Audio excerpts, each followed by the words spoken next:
बिस्मिल्लाहिर्रहमानिर्रहीम। अस्सलामुअलैकुम एशियन के मोअज़्ज़िज़ सामीन। दोस्तों, फ़्रूट और सब्ज़ी ऐसी कुदरती अशिया हैं जो कि हर शख्स के लिए ज़रूरी है। अगर हम इनके बगैर ज़िंदगी गुजारने का तसव्वुर करें तो नामुमकिन है।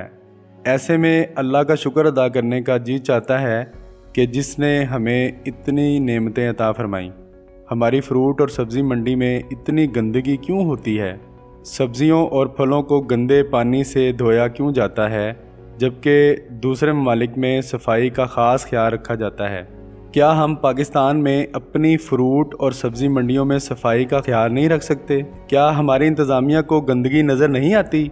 हमें दूसरे ममालिक की तरह अपनी मंडियों और बाज़ारों में सफाई का ख़ास ख्याल रखना चाहिए।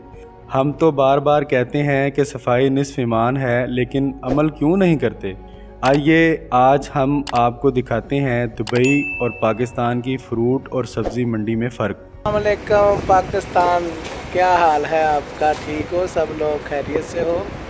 ये है दुबई की फ़्रूट मंडी और सब्ज़ मंडी। कमाल की मंडी है।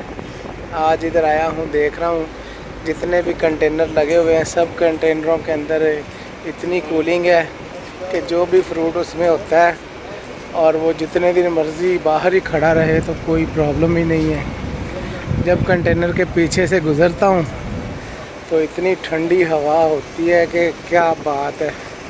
स्टोर कुल सारा सिस्टम। और सब्ज़ मंडी में मेरा दोस्त है, वो अपना इधर दुनिया से सामान लाता है और इधर फ्रूट में सारा कुछ वो होलसेल में लोगों को सेल करता है।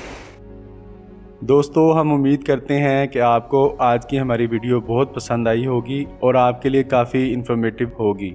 इसी तरह की इन्फॉर्मेटिव वीडियोस देखने के लिए हमारे चैनल को सब्सक्राइब करें और बेल आइकन पे क्लिक करें।